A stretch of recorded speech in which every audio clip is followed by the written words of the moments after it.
It's time for another edition of Lewis at Large with Warner Lewis. 60 minutes of smart talk radio with interesting guests from all walks of life begins right now. So sit back and enjoy.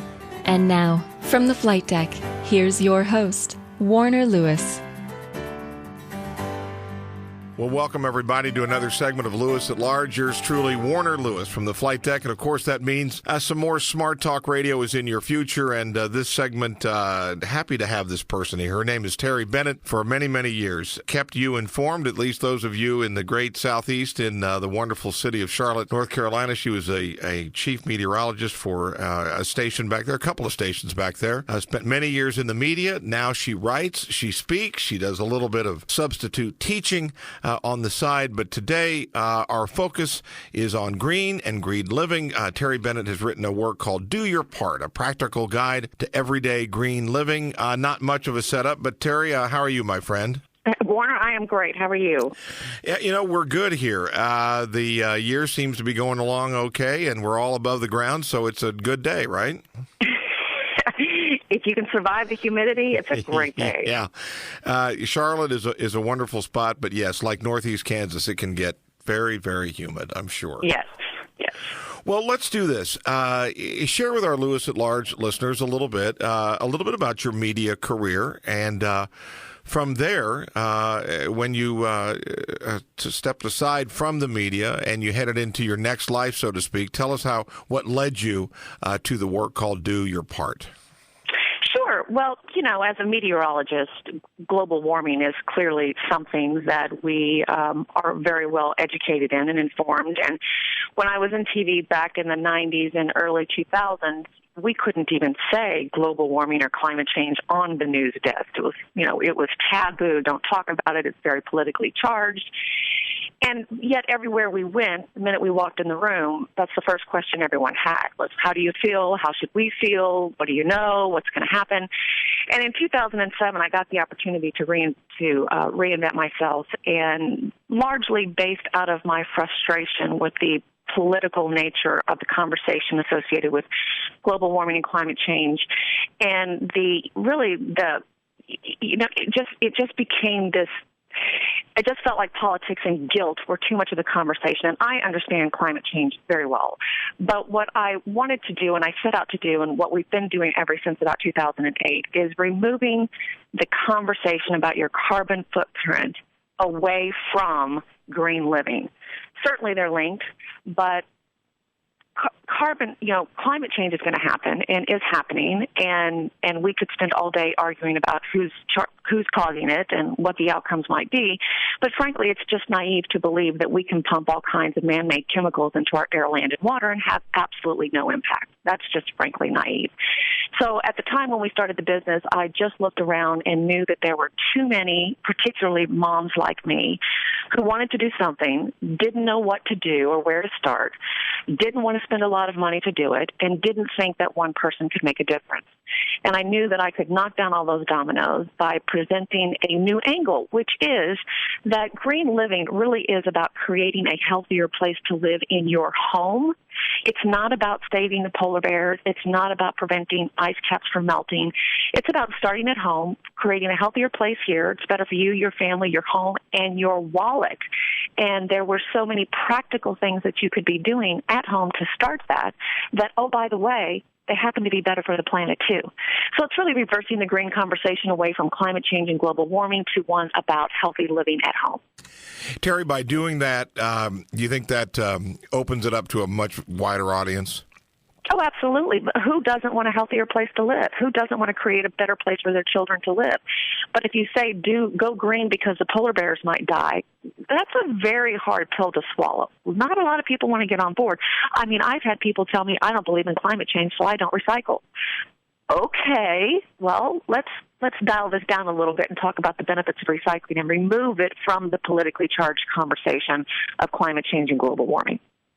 What, as you were doing your research, where's sort of And again, with your background as a meteorologist, I'm sure not only from your work, but also from the trades that you, and trade shows, and or not trade shows, but all the various industry inputs that you had and resources, you saw it happening. You also saw, as you are writing about, a practical application to all of this. When you were doing your research, though, outside of what you knew, where did you go? Where would be some resources for you to do research? Well, the Environmental Working Group is a great consumer advocacy group that has done some wonderful work and research on, for example, which organic produce items are worth the money, which sunscreens are better for you and your skin, which personal care products like makeups are loaded up with toxic chemicals that you don't even know they're in there. So that was certainly one great resource. Another is I really, in the first chapter of my book, I say forget about your carbon footprint and just get over it, because there is a better measurement tool called the eco footprint, which countries all around the world that are leading the way have adopted, which says that, everything you do has an impact on this planet. And so the Global Footprint Network was another wonderful resource for helping people understand what their daily impacts have on the planet, and was very educational for me. As I got started in the research, there's a very simple statistic that really is quite shocking, and that is that as Americans, we make up about 5% of the global population.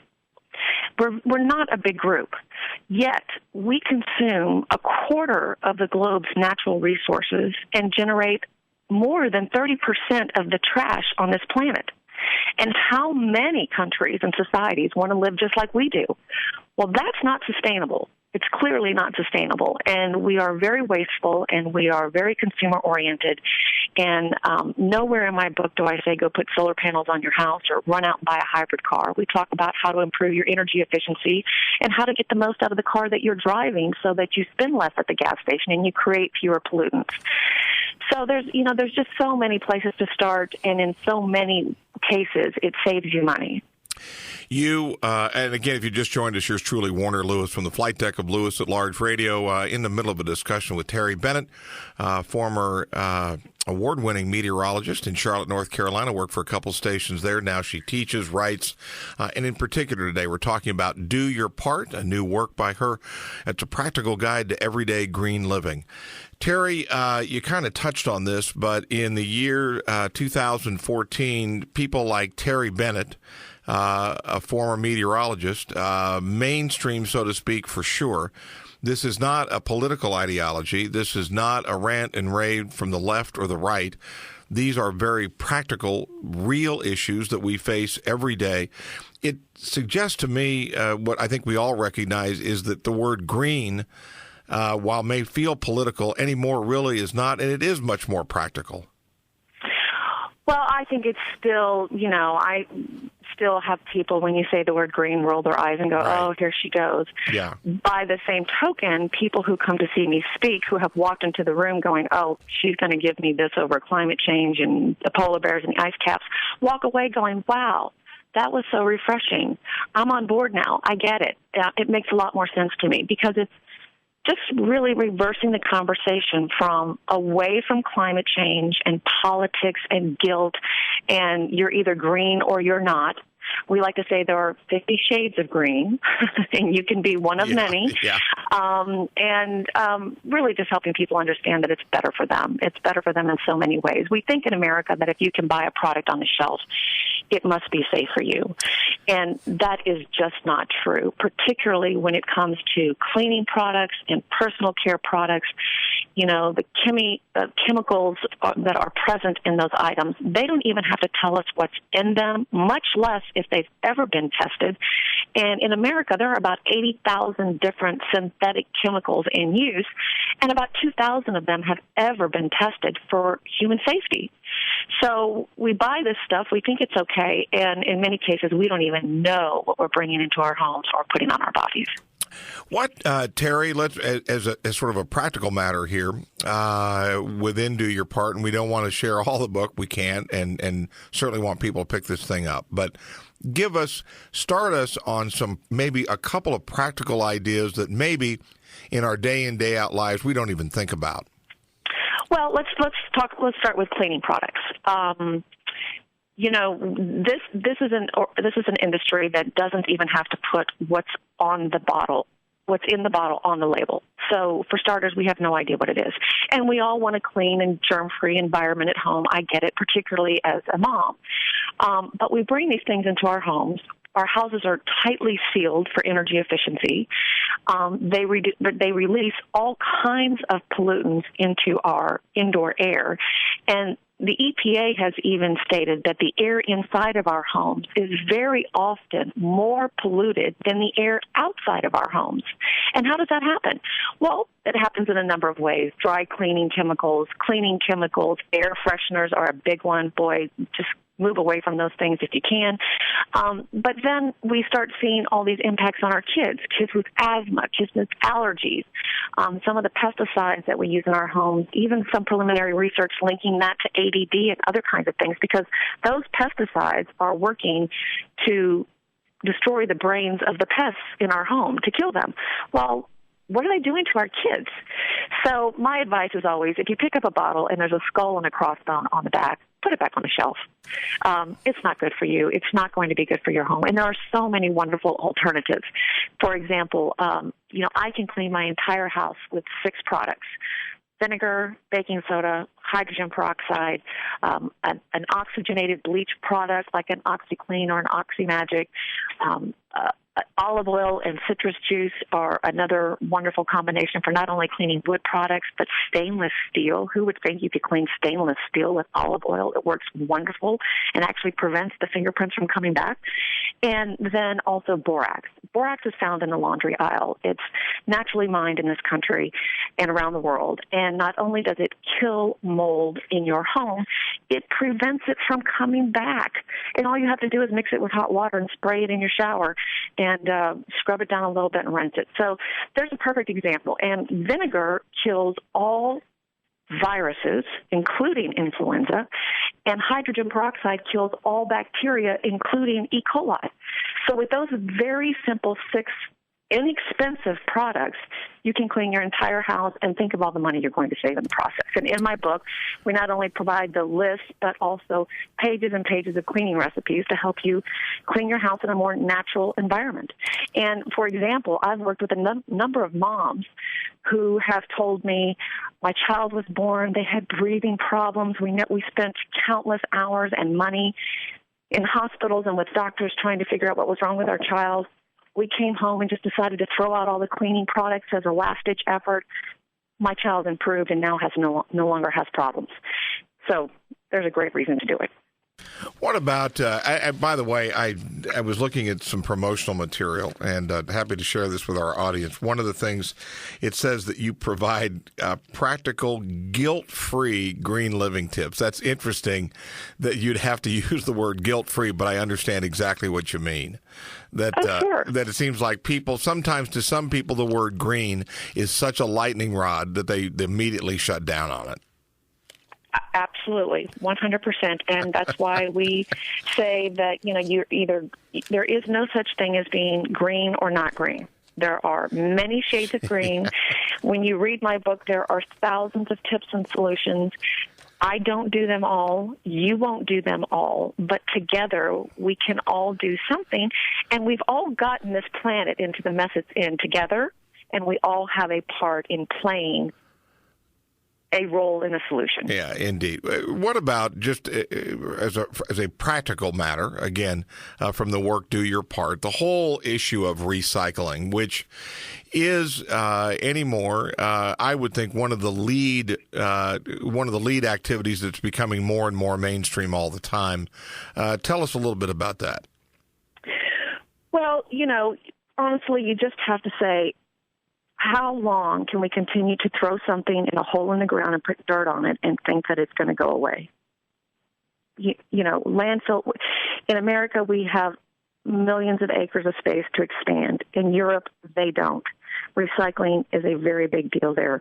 And if you have a product that is either reusable or recyclable, why in the world would you throw it into a landfill? It's incredibly wasteful.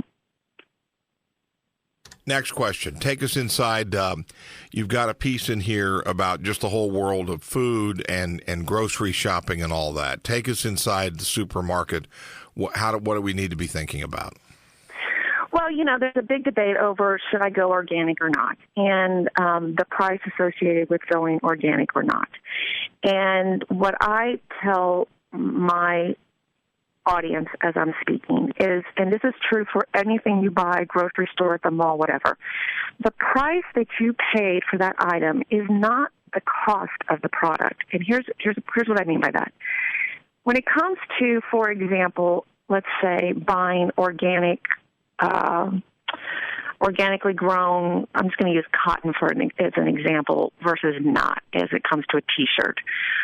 What many people don't realize is that there are 48 states in this country that drain in some form or fashion to the Mississippi River. And every spring, as cotton is planted and grown, there are enormous amounts of pesticides and herbicides that are applied to this crop. And when it rains and some of that washes off, it drains into the Mississippi River. The Mississippi River drains to the Gulf of Mexico. And every single year, we kill a portion of the Gulf of Mexico.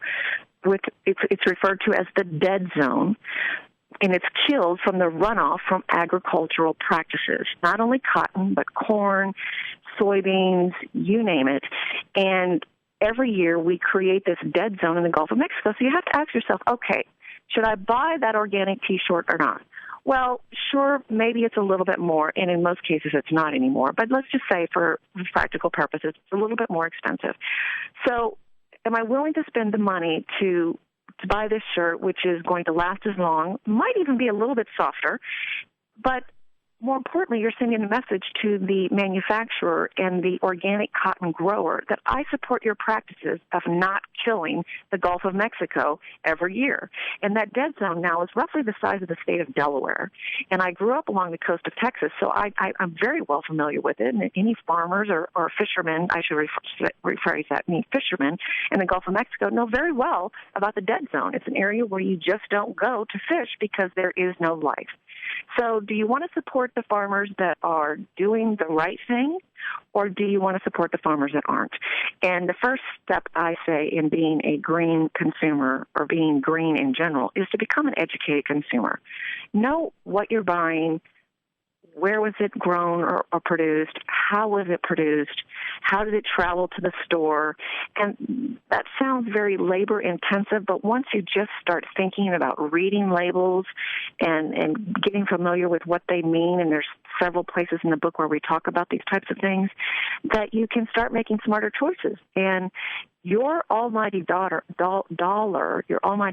is a wonderful microphone. When you go to the grocery store today and you see all these green cleaning products on the shelves, they didn't get there because the grocer or the manufacturer said, hey, we think we're going to put more of the stuff on the shelf. It got there because consumers have been demanding safer products for their homes.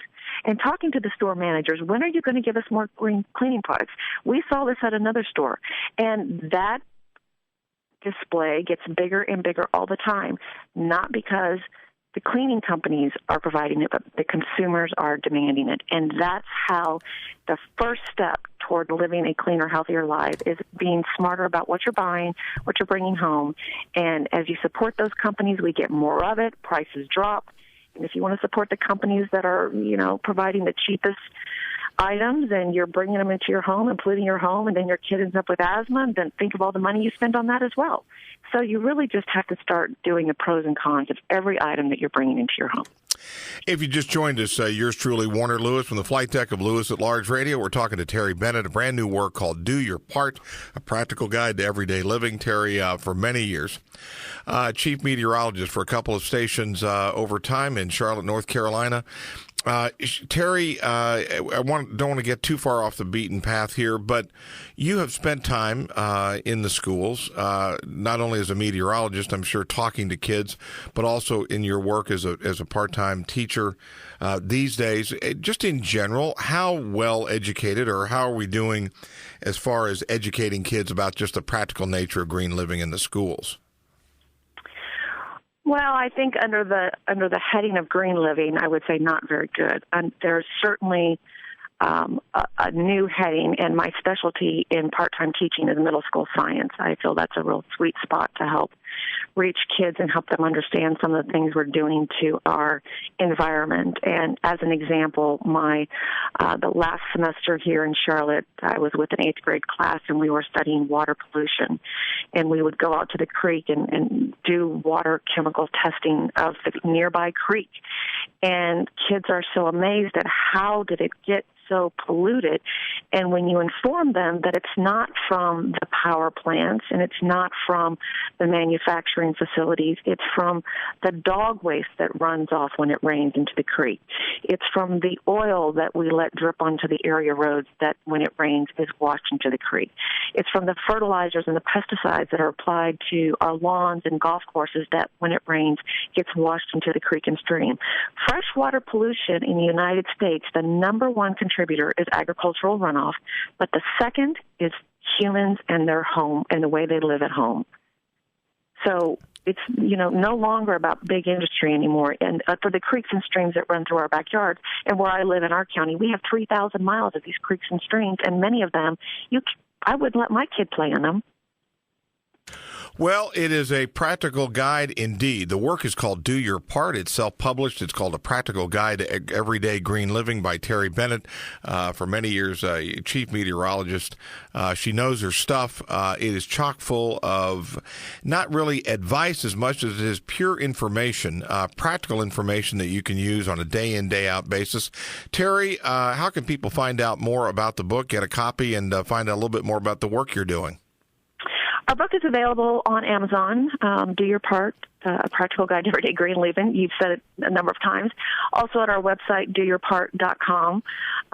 And we also love to hit the road and speak to groups and help to inform individuals, primarily home owners, home managers, about the many, many, many things they can do at home to create a healthier place to live and the easy steps to do it and the financial savings that you'll experience along the way. Well, thank you for your contribution to the cause, so to speak. I know you don't really look at it as a cause. None of us do anymore. I think it's just, as you say, it's a very practical way to live. What's next for you? I know you're not going to sit around twiddling your thumbs. That's a great question. What's next? I've recently found myself getting more involved with the middle school science curriculum here locally and trying to work with as many kids as I can, because I do think that starting young is so very important, and they are our future and the change for future. Working with a number of advocacy groups for cleaner air and cleaner water. So we certainly keep busy, but summer is a lovely time when I have a house full of kids at home. So we're going to take a little break for a couple of weeks and resurface as we move into the fall. But it's been a great journey, and I really encourage folks to buy the book because it is not preachy. It is not about guilt. It is not about politics. I mean, I get that all out of the way in the first chapter and say, get over it, and let's move on with what's really important, which is creating a healthier place for our families. All right. Well, listen, thank you so much for spending some time with us today, and best of luck. Thank you, Warner. You bet. We'll be back with more right after this on Lewis at Large.